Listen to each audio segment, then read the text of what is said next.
ನವಿಸಿನಾರಾಯಣನ ನರನ ಪುರುಷೋತ್ತಮನ ವ್ಯಾಸ ವಾಗ್ದೇವಿಯ ಬಳಿಕ ಪೇಳುವುದರಲ್ಲಿ ಕುಮಾರವ್ಯಾಸ ಭಾರತದ ಈ ನಾಂದಿ ಪದ್ಯವನ್ನು ಸ್ಮರಿಸಿ ನಮ್ಮದೇ ಸಂಘಟನೆಯಾದಂಥ ಸಾಹಿತ್ಯ ಕಲಾವೇದಿಕೆಯಲ್ಲಿ ಈ ರೀತಿಯ ಒಂದು ಪ್ರಯೋಗವನ್ನು ಮಾಡಿ ನೋಡೋಣ ಅನ್ನುವಂಥ ಒಂದು ಪ್ರಯೋಗ ಅಷ್ಟೇ ಇದು. ಇದರಲ್ಲಿ ಗವಿಸಿದ್ದೇವಂತೂ ಬಹಳ ಪ್ರಸಿದ್ಧ ಹೆಸರಾಂತ ಹಾಡುಗಾರರು. ನಾನು ಎಷ್ಟು ಮಟ್ಟಿಗೆ ಸಫಲ ಆಗ್ತೀನಿ ಅನ್ನೋದನ್ನು ನೀವೆಲ್ಲ ಹಿರಿಯರೇ ಹೇಳಬೇಕು. ಪ್ರತಿಯೊಂದು ತತ್ವ ಪದದ ಅರ್ಥವನ್ನು ಹೇಳಬೇಕು ಅಂತ ಆರಂಭದಲ್ಲಿ ನಾವು ಅಂದ್ಕೊಂಡ್ವಿ. ಆದರೆ ಅದು ಪ್ರತಿಯೊಂದು ಶಬ್ದಶಃ ಅರ್ಥವನ್ನು ಅಥವಾ ಪ್ರತಿಯೊಂದು ಇಡೀ ಕಾವ್ಯದ ಅರ್ಥವನ್ನು ಹೇಳೋದು ಬಹಳ ಕಷ್ಟ ಸಾಧ್ಯ ಅನ್ನುವಂಥದ್ದು ಅರಿವು ಆಮೇಲೆ ನಮಗೆ ಚರ್ಚೆಗೆ ಬಂತು. ಹೀಗಾಗಿ ಶರೀಫರ ಒಂದು ವಿಶೇಷತೆಯನ್ನು ಆ ಪದ್ಯಕ್ಕೆ ಸ್ವಲ್ಪ ಜೋಡಿಸಿ ಹೇಳ್ತಾ ಹೋದರೆ ಒಂದು ಹೆಚ್ಚು ಅರ್ಥಪೂರ್ಣವಾದಿತ್ತು ಈ ಒಂದು ಕಾರ್ಯಕ್ರಮ ಅಂತ ನಾನು ಅಂದ್ಕೊಂಡಿದ್ದೀನಿ. ಶಿಶುನಾಳ ಶರೀಫರ ಬಗ್ಗೆ ನನಗೆ ಬಹಳ ಪ್ರೀತಿ. ಈ ರೀತಿ ಕಾರ್ಯಕ್ರಮವನ್ನು ಮಾಡಬೇಕು ಅಂತ ಹೇಳಿ ನಾನೇ ನಮ್ಮ ಗವಿಸಿದ್ದೇವರಿಗೆ ಮತ್ತು ನಮ್ಮ ಸಂಘಟಕರಾದ ಜೋಶಿಯವರು ಮತ್ತು ಪುರೋಹಿತರವರಲ್ಲಿ ವಿನಂತಿ ಮಾಡಿಕೊಂಡೆ. ನಮ್ಮ ನಾಡೋಜ ಡಾಕ್ಟರ್ ಮಹೇಶ್ ಜೋಶಿ ನಮ್ಮ ರಾಜ್ಯ ಕನ್ನಡ ಸಾಹಿತ್ಯ ಪರಿಷತ್ತಿನ ಅಧ್ಯಕ್ಷರು ಈ 2 ಕಾರ್ಯಕ್ರಮಗಳನ್ನು ಮಾಡಿದರು. 2 ಕಾರ್ಯಕ್ರಮಗಳಲ್ಲಿ ಅವರು ನನಗೆ ನಿರೂಪಣೆಗೆ ಅವಕಾಶ ಕೊಟ್ಟರು. ಆವಾಗ ಒಂದು ಬಹಳ ದೊಡ್ಡ ಅವಕಾಶ ನನಗೆ ಶರೀಫರ ಬಗ್ಗೆ ಅಧ್ಯಯನ ಮಾಡಲಿಕ್ಕೆ ಸಿಕ್ತು. ಶರೀಫರ ಬಗ್ಗೆ ನಾವು ಏನೋ ಅನ್ಕೊಂಡ್ಬಿಡ್ತೀವಿ. ಬಹಳಷ್ಟು ಜನ ನಗರವಾಸಿಗಳಲ್ಲಿ ಶಿಷ್ಟ ಸಂಪ್ರದಾಯದಲ್ಲಿ ಏನಪ್ಪ ಹಳ್ಳಿ ಭಜನ್ಯಾಗ ಪದ ಹಾಡ್ತಾರ ಅಂತ ಹೇಳಿ. ಆದರೆ ಶರೀಫರ ಬಗ್ಗೆ ನಾವು ಅಧ್ಯಯನ ಮಾಡ್ತಾ ಹೋದಾಗ ಬಹುದೊಡ್ಡ ಒಬ್ಬ ತಾತ್ವಿಕ ವೇದಾಂತಿ ತಮ್ಮ ಗ್ರಾಮ್ಯ ಭಾಷೆಯ ಮೂಲಕ ಶರೀಫರು ನಮಗೆ ಅನೇಕ ಪದಗಳನ್ನು ಬಹಳ ವಿಶಿಷ್ಟವಾಗಿ ಕಟ್ಟಿಕೊಡ್ತಾರೆ. ಬಹುಶಃ ಮುಗಿಯಲಾರದಷ್ಟು ಬಹುದೊಡ್ಡ ತತ್ವ ಸಾಹಿತ್ಯ ನಮ್ಮ ಶರೀಫರು ಇದೆ. ಶರೀಫರ ಬಗ್ಗೆ ಒಂದು ಸಣ್ಣ 5 ನಿಮಿಷದಲ್ಲಿ ಪರಿಚಯವನ್ನು ತಮಗೆ ಮಾಡಿಕೊಟ್ಟು ಮುಂದೆ ನಾವು ಹೋಗೋಣ. ಈ ನಮ್ಮ ಕನ್ನಡ ಸಾಹಿತ್ಯದಲ್ಲಿ ವಚನಕಾರರು ಹೇಗೆ ಬರ್ತಾರೆ, ವಚನಕಾರರು ವಚನಗಳ ಮೂಲಕ ಧಾರ್ಮಿಕ ಮತ್ತು ಸಾಮಾಜಿಕ ಸುಧಾರಣೆಯನ್ನು ಮಾಡ್ತಾರೆ. ದಾಸರು ಹೇಗೆ ಸಾಮಾಜಿಕ ಸುಧಾರಣೆಯನ್ನು ಭಕ್ತಿಯ ಮೂಲಕ ಮಾಡ್ತಾರೆ, ಹಾಗೆ ನಮ್ಮ ತತ್ವ ಪದಕಾರರ ಒಂದು ಪರಂಪರೆಯೇ ನಮ್ಮ ಕನ್ನಡ ಸಾಹಿತ್ಯದಲ್ಲಿದೆ. ಅದು ಗರಗದ ಮಡಿವಾಳೇಶ್ವರ ಇರಬಹುದು, ನವಲಗುಂದದ ಅಜಾತ ನಾಗಲಿಂಗ ಮಹಾಸ್ವಾಮಿಗಳಿರಬಹುದು, ಹೀಗೆ ಅನೇಕ ಜನ ಇರಬಹುದು. ಅವರಲ್ಲಿ ಬಹಳ ಮುಖ್ಯವಾಗಿ ನಮಗೆ ಬರೋರು ಶಿಶುನಾಳ ಶರೀಫರು.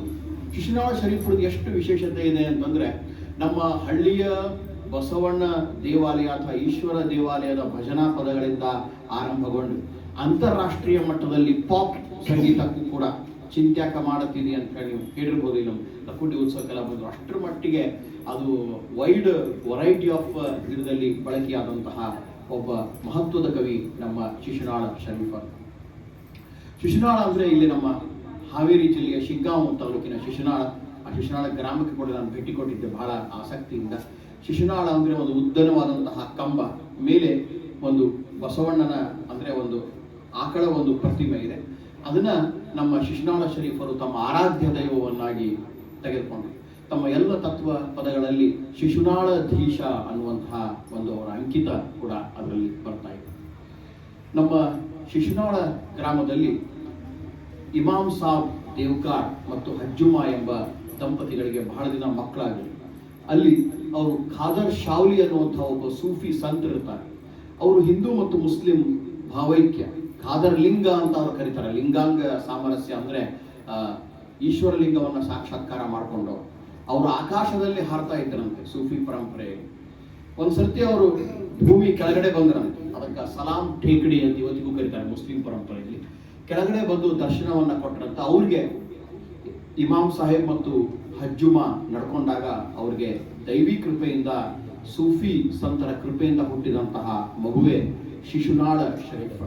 ಮೊಹಮ್ಮದ್ ಶಿಶುನಾಳ ಶರೀಫ್ ಇಮಾಮ್ ಸಾಹೇಬ್ ದೇವ್ಕಾರ್ ಅಂತ ಹೇಳಿ ಅವ್ರ ಪೂರ್ತಿ ಹೆಸರು. ಆರಂಭದಿಂದಲೇ ಕೂಡ ಬಾಲ್ಯದಲ್ಲಿ ಅವರಿಗೆ ಬಹಳ ಭಕ್ತಿ ದೇವರ ಮೇಲೆ. ಏನಾದರೂ ಒಂದು ಸಾಧನೆಯನ್ನು ಮಾಡಬೇಕು ಅನ್ನುವಂತಹ ತುಡಿತ ಅವರಲ್ಲಿ ಇತ್ತು. ಉರ್ದು, ವ್ಯಾಕರಣ, ಕನ್ನಡ. ಅಲ್ಲಿ ಶಿಶುನಾಳದಲ್ಲಿ ಒಂದು ಕೂಲಿ ಮಠ ಅಂತ ಇರ್ತದೆ, ಒಂದು ಸಣ್ಣ ಮಠ.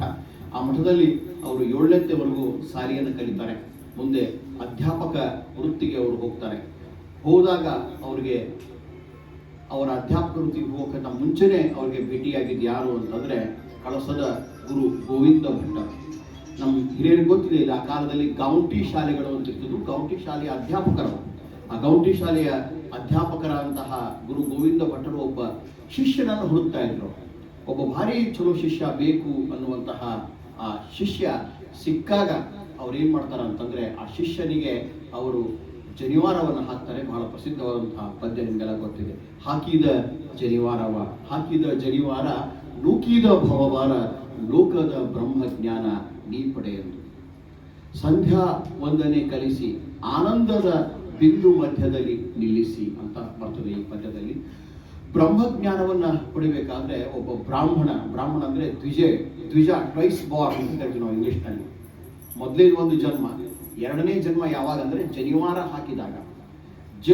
ನಿವಾರ ಅಂದ್ರೆ ಜಗದ ಜಂಜಡವನ್ನ ನಿವಾರಿಸಿ ಮುಕ್ತಿಗೆ ನಮಗೆ ದಾರಿಯನ್ನ ಮಾಡಿಕೊಡೋದೇ ಯಾವುದಪ್ಪ ಅಂತಂದ್ರೆ ಜನಿವಾರ. ಅಲ್ಲಿಂದ ವ್ಯಕ್ತಿಯ ಆಧ್ಯಾತ್ಮ ಸಾಧನೆ ಆರಂಭ ಆಗ್ತದೆ. ಹಂಗ ಒಬ್ಬ ಮುಸ್ಲಿಂ ವ್ಯಕ್ತಿಯನ್ನ ನೋಡಿ, ಎಂತ ದೊಡ್ಡ ಧಾರ್ಮಿಕ ಸಾಮರಸ್ಯ. ಒಬ್ಬ ಮುಸ್ಲಿಂ ವ್ಯಕ್ತಿಯನ್ನ ಒಬ್ಬ ಬ್ರಾಹ್ಮಣ ಗುರು ಜನಿವಾರವನ್ನ ಹಾಕಿ ಅವನಿಗೆ ಹಿಂದೂ ಬ್ರಹ್ಮಜ್ಞಾನವನ್ನ ಪಡಿಲಿಕ್ಕೆ ಸಾಧನ ಮಾರ್ಗವನ್ನು ಮಾಡಿಕೊಟ್ಟ. ಆವಾಗ ಈ ಗೀತೆಯನ್ನು ಅವರು ಬರೀತಾರೆ, ಹಾಕಿದ ಜನಿವಾರ ಅಂತ ಹೇಳಿ. ಅದ್ರ ಮುಂದುವರೆದ ಭಾಗನೇ ಇದಕ್ಕಾನೆ ನಮ್ಮ ಕವಿಸಿದ್ದಯ್ಯ ಅವರು ಹಾಡಿದಂತಹ ಕೋಡಗನ ಕೋಳಿ ನುಂಗಿತ್ತ ಅಂತ ಹೇಳಿ. ನಾನು ಸಮಯದ ಅಭಾವದಿಂದ ಪ್ರತಿಯೊಂದು ಹೇಳಕ್ ಹೋಗಲ್ಲ, ಬಹಳ ಜಿಸ್ಟ್ ಮಾತ್ರ ಹೇಳ್ಬಿಡ್ತೀನಿ. ಗುರುವಿನ ಮಹಿಮೆಯನ್ನ ಇಲ್ಲಿ ವರ್ಣನೆ ಮಾಡ್ತಾರೋ. ಕೋಡಗನ ಕೋಳಿ ನುಂಗಿತ್ತ. ಕೋಡಗ ಒಂದು ಬಹಳ ದೊಡ್ಡದಾದಂತಹ ಪ್ರಾಣಿ, ಅದನ್ನು ಕೋಳಿ ನುಂಗ್ಲಿಕ್ಕೆ ಸಾಧ್ಯ ಇಲ್ಲ. ಹಾಗೆ ನಾವು ಎಷ್ಟೇ ದೊಡ್ಡವರಾದರೂ ಕೂಡ ಆಧ್ಯಾತ್ಮದ ಸಂದರ್ಭದಲ್ಲಿ ಈ ಗುರು ಅಂತ ಏನಿದ್ದಾನೆ, ಗೋವಿಂದ ಗುರುವಿನ ಪಾದ ನನ್ನನ್ನೇ ನುಂಗಿತ್ತ ಅಂತ ಹೇಳಿ. ನನ್ನ ದೇಹ, ಆತ್ಮ, ನನ್ನ ವರ್ತನೆ, ನನ್ನ ಇಡೀ ಜೀವನವನ್ನ ಯಾರು ನುಂಗಿದ್ರು ಅಂತಂದ್ರೆ ನಮ್ಮ ಗೋವಿಂದ ಗುರು ನುಂಗಿದ್ದ. ಆ ಗುರು ಗೋವಿಂದ ನನ್ನನ್ನು ಹೆಂಗೆ ನುಂಗಿದ ಅಂತಂದ್ರೆ ನಾನು ಬೇರೊಬ್ಬ ವ್ಯಕ್ತಿ ಆದೆ ಅಂತ ಹೇಳಿ ಇಲ್ಲಿ ಬೇರೆ ಬೇರೆ ರೂಪಕಗಳನ್ನ ನೀಡುತ್ತಾ ಬರ್ತಾರೆ. ಪ್ರಾಣಿಗಳನ್ನ, ಪಕ್ಷಿಗಳನ್ನ ಸಂಕೇತವಾಗಿ ಬಳಸುವುದರ ಮೂಲಕ ಒಂದು ಗೀತೆಯನ್ನು ಕಟ್ಟಿಕೊಡೋದು, ಒಂದು ಘಟನೆಯ ಮೂಲಕ ಗೀತೆಯನ್ನ ಕಟ್ಟಿಕೊಡೋದು ನಮ್ಮ ಶಿಶುನಾಳ ಶರೀಫರ ಬಹಳ ವಿಶಿಷ್ಟತೆ. ಸಾಮಾನ್ಯ ಶಬ್ದಗಳು, ಅಸಾಮಾನ್ಯ ಅರ್ಥ. ಸಾಮಾನ್ಯ ಒಂದು ಶಬ್ದ ನಮಸ್ಕಾರ ನಾವು ಕೋಡಗ, ಕೋಳಿ, ಗೋಡೆ, ಸುಣ್ಣ, ಮುದುಕಿ, ಹೀಗೆ ಬಹಳ ಸಾಮಾನ್ಯ ಶಬ್ದಗಳು, ಆದರೆ ಅಸಾಮಾನ್ಯವಾದ ಅರ್ಥವನ್ನ ಅವು ಕೊಡ್ತಾವೆ. ಅದನ್ನೇ ಈ ಗೀತೆ ಹೇಳ್ತಾ ಇದೆ. ಈಗ ನಾವು ಎರಡನೇ ಗೀತೆಗೆ ಹೋಗ್ತೀವಿ.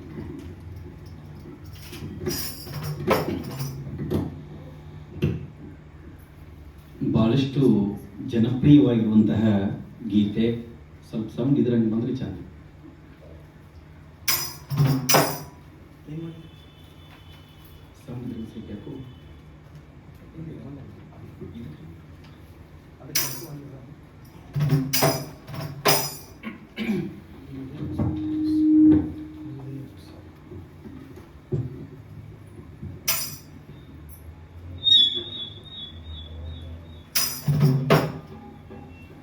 ಬಹಳಷ್ಟು ಜನಪ್ರಿಯವಾಗಿರುವಂತಹ ಗೀತೆ. ಚೆನ್ನಪ್ಪ ಚೆನ್ನಗೌಡ ಕುಂಬರ ಮಾಡಿದ ಕೊಡನವ್ವ, ಚಂದಕ ತಂದೇನಾ ತಂಗಿ ನೀರಿಗೆ ಬಂದೇನಾ. ಚೆನ್ನಪ್ಪ ಚೆನ್ನಗೌಡ ಕುಂಬರ ಮಾಡಿದ ಕೊಡನವ್ವ, ಕುಂಬರ ಮಾಡಿದ ಕೊಡನವ್ವ, ಚಂದಕ ತಂದೇನಾ ತಂಗಿ ನೀರಿಗೆ ಬಂದೇನಾ, ಚಂದಕ ತಂದೇನಾ ತಂಗಿ ನೀರಿಗೆ ಬಂದೇನಾ.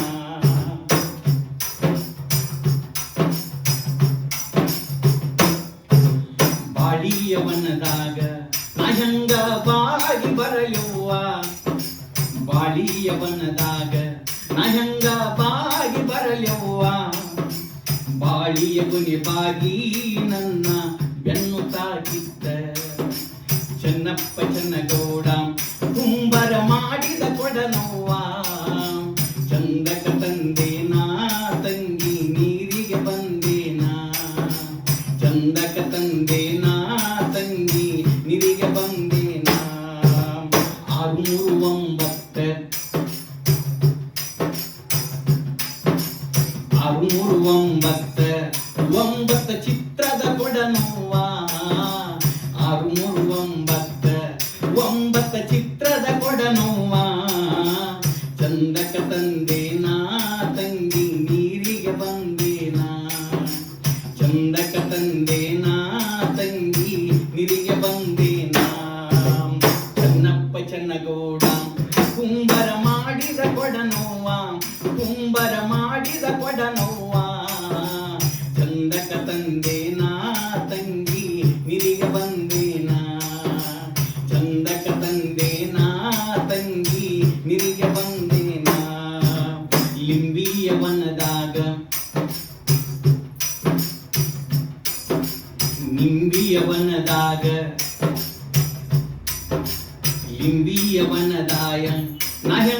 ನಂಬಿ ಬರಯವ್ವ ನಿಂಬಿಯವನದಾಗ ನಗಂಗ ನಂಬಿ ಬರಯವ್ವ ಮುಳ್ಳ ತಾಕಿತ್ತ ತಂಗಿ ಶರಗ ಹರದಿತ್ತ ಮುಳ್ಳ ತಾಕಿತ್ತ ತಂಗಿ ಶರಗ ಹರದಿತ್ತ ಚನ್ನಪ್ಪ ಚನ್ನಗೌಡ ಕುಂಬರ ಮಾಡಿದ ಕೊಡನವ್ವ ಕುಂಬರ ಮಾಡಿದ ಕೊಡನವ್ವ ಚಂದಕ ತಂದೇನಾ ತಂಗಿ ನಿರಿಗೆ ಬಂದೇನಾ ಚಂದಕ ತಂದೇನಾ ತಂಗಿ ನಿರಿಗೆ ಬಂದೇನಾ ಅಣ್ಣಿಗೇರಿ ಕೆರಿಯಾಗ ಅಣ್ಣಿಗೇರಿ ಕೆರಿಯಾಗ ಕೆರೆ ಒಡೆದು ನೀರು ತುಂಬುವಾಗ ಕೆರೆ ಒಡೆದು ನೀರ ತುಂಬುವಾಗ ಕಲ್ಲಿಗೆ ತಾಕಿತ್ತ ತಂಗಿ ಬಿಂದಿಗೆ ಒಡೆದಿತ್ತ ಕಲ್ಲಿಗೆ ತಾಕಿತ್ತ ತಂಗಿ ಬಿಂದಿಗೆ ಒಡೆದಿತ್ತ ಯವ್ವ ಇವನಾರ ಯವ್ವ ಇವನಾರ ಯವ್ವ ಇವನಾರ ಮಂಚದ ಮ್ಯಾಲ ಮಲಗ್ಯಾನ ಮಂಚದ ಮ್ಯಾಲ ಮಲಗ್ಯಾನ ಗೊತ್ತಿಲ್ಲೇ ನೋವಾ ತಂಗಿ ಶಿಶುನಾಳ ಸಿರಿಪದ್ದ ಗೊತ್ತಿಲ್ಲೇ ನೋವಾ ತಂಗಿ ಗೊತ್ತಿಲ್ಲೇ ನೋವಾ ತಂಗಿ ಗೊತ್ತಿಲ್ಲೇ ನೋವಾ ತಂಗಿ ಶಿಶುನಾಳ ಸಿರಿಪದ್ದ.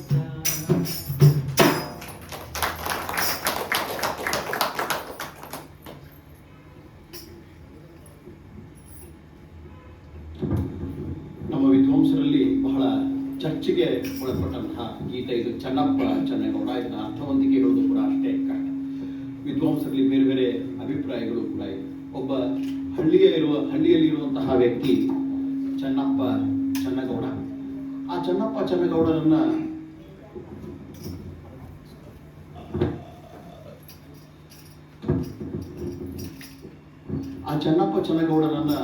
ಉದ್ದೇಶಿಸಿ ಬರದಾರೆ ಅಂತ ಹೇಳಿ ಒಂದು ಸಾಮಾನ್ಯ ಅರ್ಥಕ್ಕೆ ಈ ಗೀತೆ ಬಂದರೂ ಕೂಡ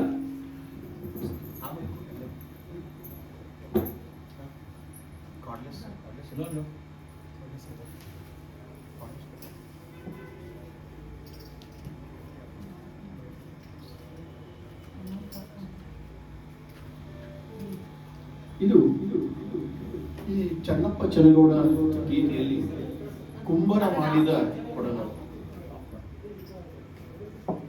ಮಾಡಿದ ಕೊಡನವ್ವ ಅಂತ ಹೇಳಿ ಅವರು. ಕುಂಬರ ಮಾಡಿದ ಕೊಡ ಅಂದ್ರೆ ಈ ಶರೀಫರ ತಾತ್ವಿಕತೆಯ ಹಿನ್ನೆಲೆಯಲ್ಲಿ ಕೊಡ ಅನ್ನೋದು ಇಲ್ಲಿ ದೇಹದ ಸಂಕೇತ. ಆ ದೇಹವನ್ನ ನೀವು ಒಬ್ಬ ಹೆಣ್ಣು ಮಗಳು ಒಂದು ಕೊಡವನ್ನ ತೆಗೆದುಕೊಂಡು ನೀರಿಗೆ ಹೋಗುವಾಗ ಏನು ಘಟನೆಗಳು ನಡೀತಾವು ಅನ್ನುವಂತಹ ಒಂದು ಘಟನೆಯ ಒಂದು ವರ್ಣನೆಯಲ್ಲಿ ಬಂದರೂ ಕೂಡ ಬಹಳ ವಿಶೇಷವಾಗಿ ಅವರು ಹೇಳೋದು ಸಂಖ್ಯೆಗಳ ಬಳಕೆಯ ಮೂಲಕ ತಾತ್ವಿಕತೆಯನ್ನು ಇಲ್ಲಿ ಶರೀಫರು ಹೆಂಗೆ ಹೇಳ್ತಾರ. 6, 3, 9 ಅನ್ನೋದನ್ನ ಶರೀಫರು ಬಹಳ ವಿಶಿಷ್ಟವಾಗಿ ಹೇಳ್ತಾರೆ. ಇದ್ರ ಬಗ್ಗೆ ನಮ್ಮ ಅನೇಕ ವಿದ್ವಾಂಸರು ಲೇಖನಗಳನ್ನ ಬರೆದಿದ್ದಾರೆ. ಸಂಖ್ಯೆಗಳನ್ನ ಹೇಗೆ ನಮ್ಮ ಶರೀಫರು ಬಳಸ್ತಾರೆ ಅಂತ ಹೇಳಿ. ಶರೀಫರ ಕಾವ್ಯ ರಚನೆಯ ವಿಶೇಷತೆ ಏನು ಅಂತಂದ್ರೆ ಒಂದು ಅಂದ್ರೆ ಅದ್ವೈತ. ಅದ್ವೈತ ಅಂದ್ರೆ ಪರಬ್ರಹ್ಮ. ದ್ವೈತ ಅಲ್ಲ, ಅದು ಅದ್ವೈತ ಅಂತ ಹೇಳಿ.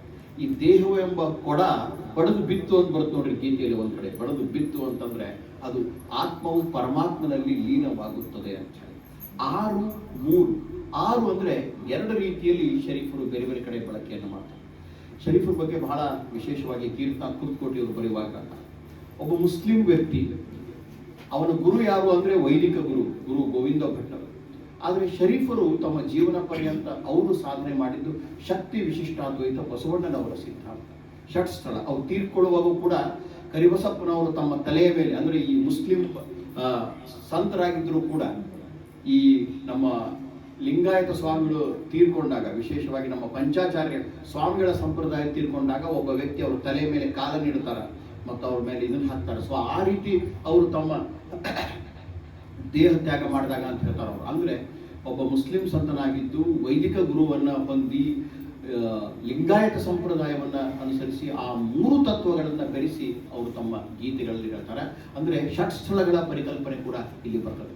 ಮತ್ತು ಬಹಳ ಮುಖ್ಯವಾಗಿ ಇಲ್ಲಿ ಅವ್ರು ಹೇಳೋದೇನು ಅಂತಂದ್ರೆ ಅರಿಷಡ್ ವರ್ಗಗಳು, ಕಾಮ, ಕ್ರೋಧ, ಲೋಭ, ಮೋಹ, ಮದ ಮತ್ಸರ ಇವೆಲ್ಲವನ್ನ ಬಿಟ್ಟು ನಾವು ಸಾಧನೆ ಮಾಡಿದಾಗ ನಾವು ಭಗವಂತನ ಸಾನ್ನಿಧ್ಯಕ್ಕೆ ಹೋಗಬಹುದು ಅನ್ನುವಂತಹ ಮಾತನ್ನ ಇಲ್ಲಿ ಹೇಳ್ತಾರೆ. ನೋಡಿ, ಕೊನೆಗೆ ಬಹಳ ವಿಶೇಷವಾಗಿ ಬಹಳ ಪ್ರಸಿದ್ಧವಾದ ಗೀತೆ ಇದು. ಚೆನ್ನಪ್ಪ ಚನ್ನಗೌಡ ಇಲ್ಯಾರ ಮಲ್ಗ್ಯಾನ ಅಂದ್ರೆ ಗೊತ್ತಿಲ್ಲೇನವ್ವ ತಂಗಿ ಅವ ಶಿಶುನಾಳ ಶರೀಫಚ್ಚ.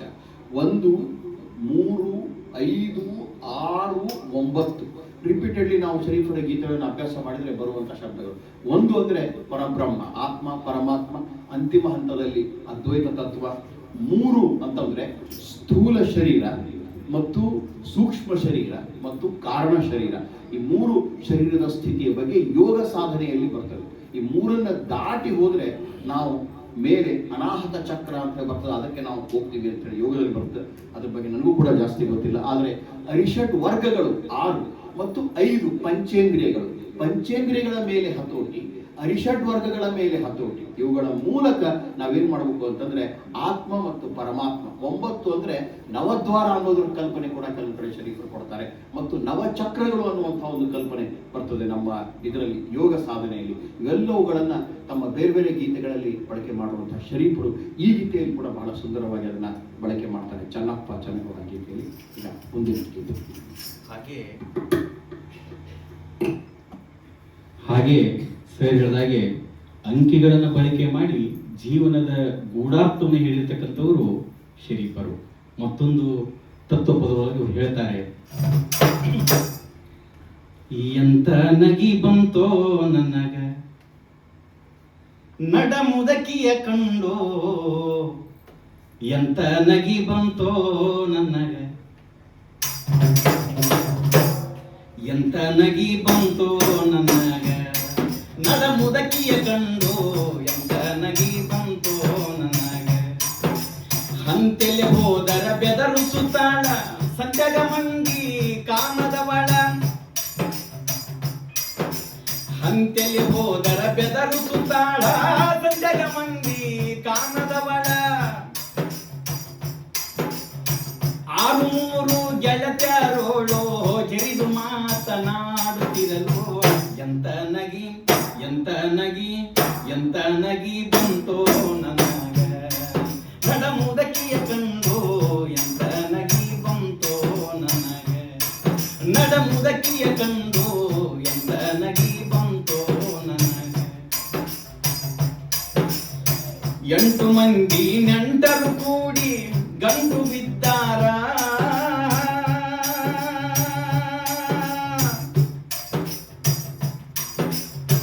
8 ಮಂದಿ ನೆಂಟರು ಕೂಡಿ ಗಂಟು ಬಿದ್ದಾರ.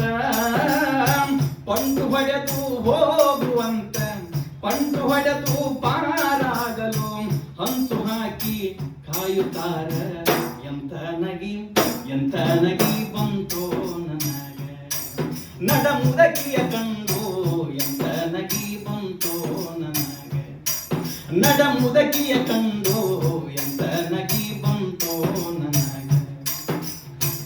ನಡಿ ನಡಿ ಶಿಶುನಾಳ ದೀಶನ ಮಠಕ್ಕೋಗಿ,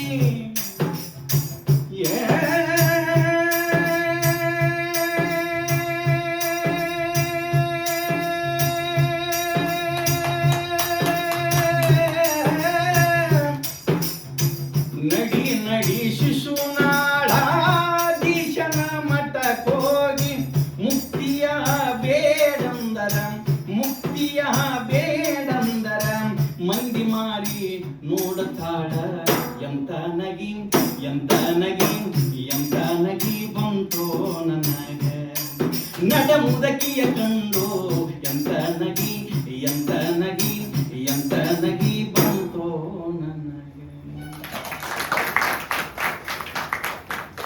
ಈ ಗೀತೆಯ ಬಗ್ಗೆ ಚರ್ಚೆ